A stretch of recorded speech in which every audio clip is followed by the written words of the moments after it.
Our last ROCKWOOL video covered the toughest part of the install, the attic and ceilings. But it's downhill from here for the fourth and final phase of insulation, which has nothing to do with keeping us warm. It's interior wall insulation for soundproofing and fire resistance, and the plan is to fill almost every open wall cavity in the whole house. Let's get going.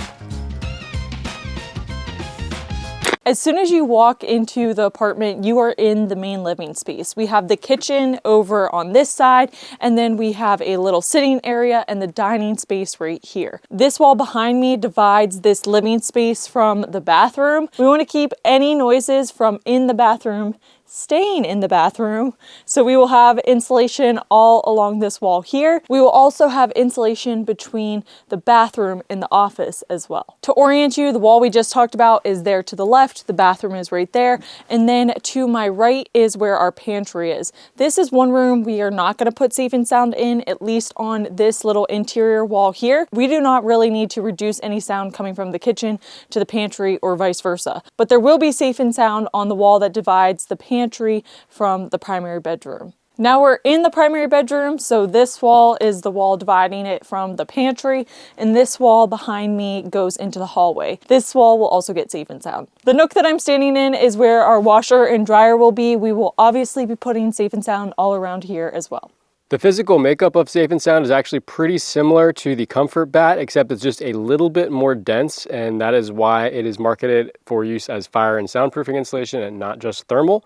And that is best seen on the bags from the symbols. We got a thermometer on the R38 leftover bag we have, and this nice, cute little sleeping baby on the Safe and Sound. We need to do a control experiment for how good this is going to work, and Elena's going to go in the bathroom and go no, and see what it looks like. I'm not going to do that. We're not going to do that. Right, well, at least go in there and just yell through our uninsulated wall here and see how it sounds outside. Okay, well, I should probably turn off my mic because it won't work with the mic. Oh, true. Turn your mic off. All right, give it a whirl. I'm singing, I'm in a store, and I'm singing, I'm in a store, and I'm singing. Hey, there's no singing in the North Pole. Yes, there is. She is a extra special fan of a particular Christmas movie. See if you can name it in the comments. So I'm like 10, 15 feet or so, I think, from this wall. We'll see what it's like once we put some Safe and Sound up in there. See what happens.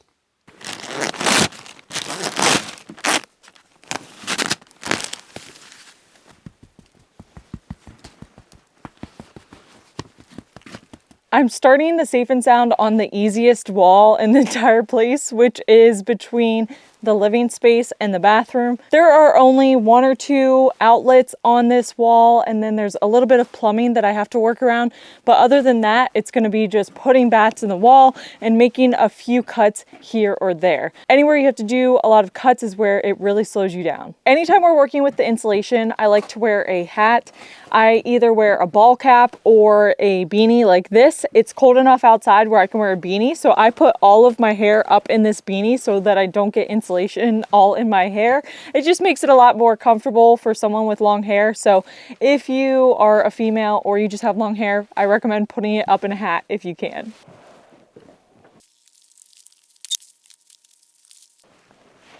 Sometimes when you're doing insulation, you'll notice that it's fitting a little bit more snug than it should be. That typically means that the framing is slightly off and you don't have a 14.5-inch opening. So on this one here, you can tell that it's compressed in the middle, which when I was putting it in, I could tell that this was slightly smaller than the typical spacing because of this. And when I measure it, it's at 14.25 instead of the typical 14.5. On the other hand, when I was putting in these 2 bats, I could tell that they were a little bit wider just because it was fitting in so nicely. And when I go to measure this, it's at 15 inches. So you do want compression whenever you're installing the insulation. Whenever we were doing the exterior insulation, anytime I had studs that were too close together, I would rip down the bat to make it fit a little bit nicer. I'll probably do it on this one as well because there is so much compression. Whenever you have the wider spacing, if it is too wide for the bat to fit in there, you can turn the bat horizontally and then cut little sections to the width that you need and then piece it in so that you get the tight compression. But that's just up to you on whether or not you want to do that. For this purpose, for the interior insulation, I'm not going to worry about it.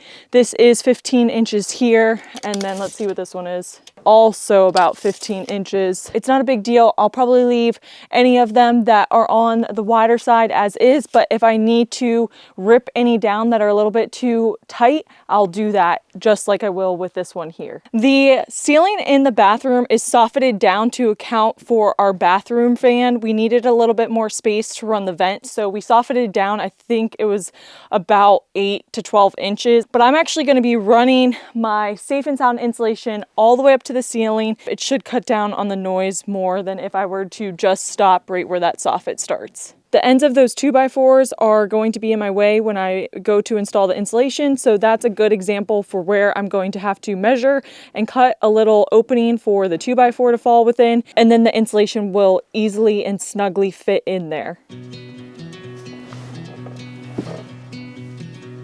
I've had my heart broken into, but something's different next to you. It's like my soul is set on fire, but oh, I'm starting to feel tired.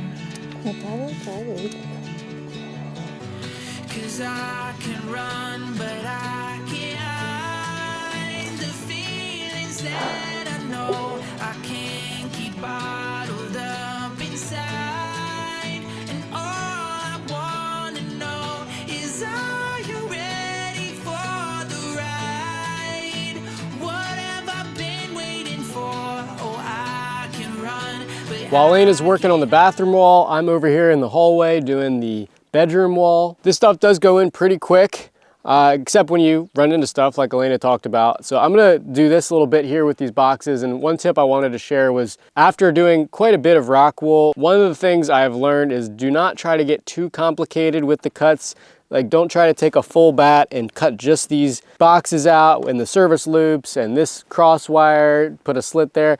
It just never really works out as well as you think it will. And it's a lot more difficult to install the thing. Instead, I'm gonna cut one piece of bat up to the height of these boxes, do my notch out of either side of that, and then I have a nice clean start for the next piece. For the next piece, I'm gonna only go up to this wire. I'll deal with these service loops, end it at the wire, and then go straight up from there. In my opinion, I think that cutting and installation technique turns out a lot cleaner in the long run. This safe and sound is only 3 inches thick also, rather than 3.5 like you'd see in an R15. So there is a little bit of air gap in the wall still. I'm not sure if that's by design or not, but it is what it is. Sort of split the bat where the service loop has got to go. Challenge is getting it in there though, without totally destroying the bat. This is probably as good as it's gonna get.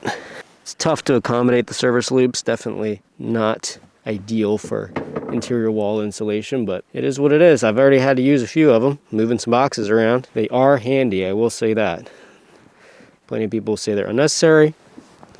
I think they're good.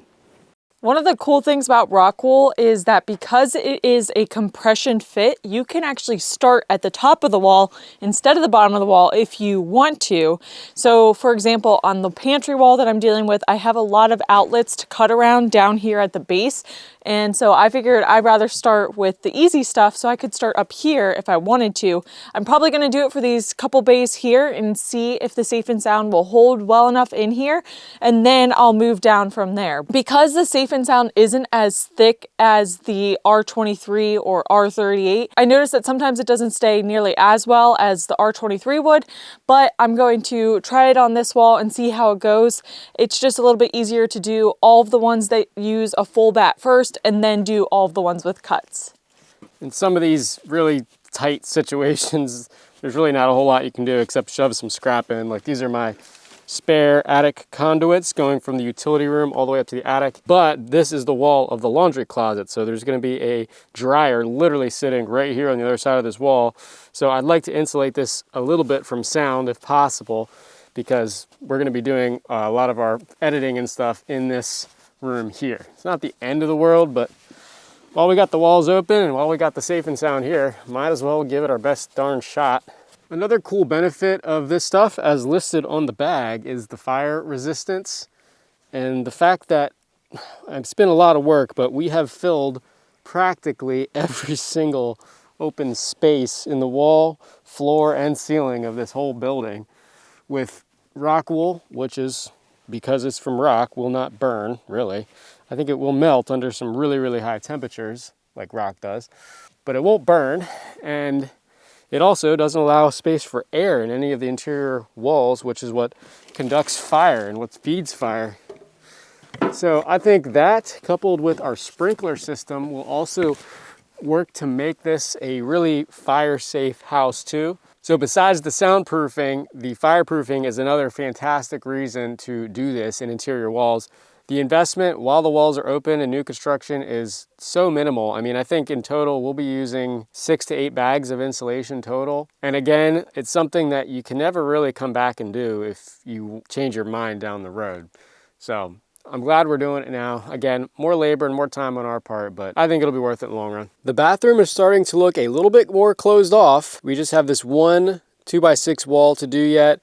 We left this space open because of our heated floor conduit. I still have yet to put that in. Got to do a little 90-degree and then down to the sill plate, carve that out for the heated floor wires to go. So we'll wait a little bit on that. Also going to leave these bays in the shower open. Probably should have left that one open too, but I still have to frame a little bit out for the niche in here. And we need to put blocking for the glass shower door. That's going to be somewhere like there. Some blocking for some towel racks will go on top of that, no problem. But that right there is the very last of the actual safe and sound product. So we really didn't need a whole lot of that. The last 2 interior walls we have to do are this big plumbing wall, which is why it's framed in 2x6, and this little plumbing wall in the back of the laundry closet, also in 2x6. We're tag teaming this. I'm working on the laundry wall. Lena's in the bathroom. Who do you think is going to finish first? I think I have a slight advantage with the size of the wall. But like Elena, I also like to start on the easy stuff, the wide open spaces, just big rectangles, before we get to all the difficult stuff, which in this case is the menagerie of wires and pipes for the washer and dryer. This is what I'm defining as a menagerie. There's just so much stuff going on for washer dryer. These 2 appliances are the most utility intensive things I think there is in a house. Elena wanted me to explain what she is doing right now because she's got the mask on and can't get it out, but she is slitting the bat for this little S-loop of wire we have up there for that vanity light fixture, just so that can kind of nest in the bat when she puts it up there and it is nice and snug without being crushed. The slice will envelop the little S shape there. I'm using some good words tonight. Menagerie, envelop. We're building vocab and installing insulation. Oh, almost got it. Got to push it in a little bit further. Yeah. Oh, there you go. Perfect. Wire is in the slice. We have landed.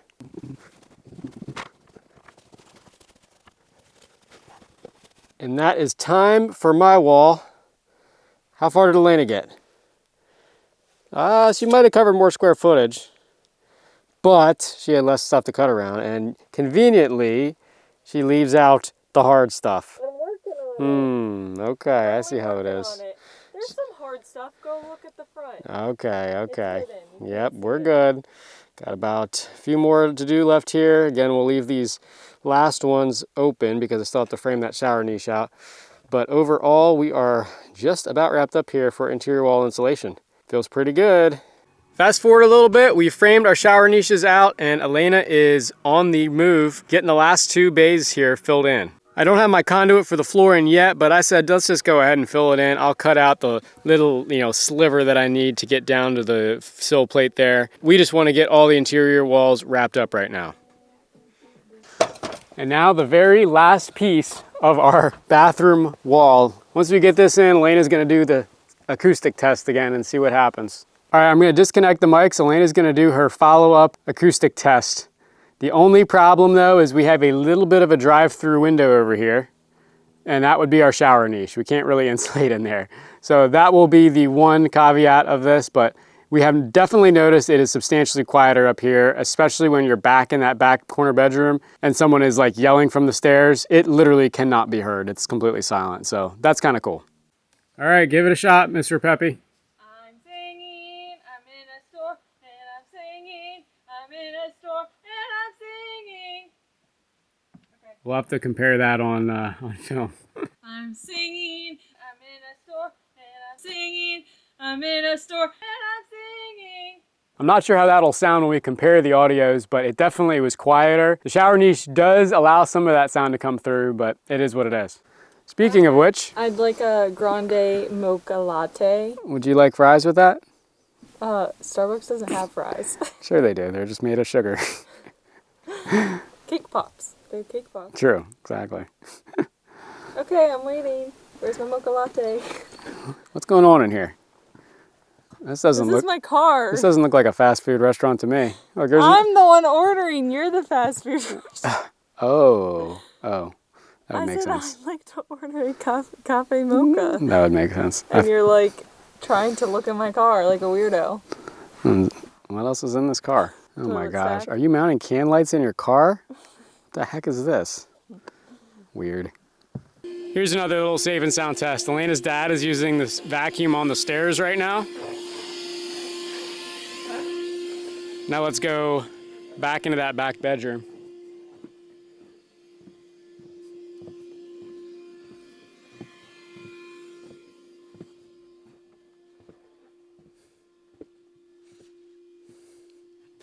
I can definitely hear him through the shower niches, but other than that, it is like notably quiet. I can hear it a little bit, but it's notably quieter. That is the very last bit of insulation we have to install. It has been a whirlwind of a time installing all that insulation.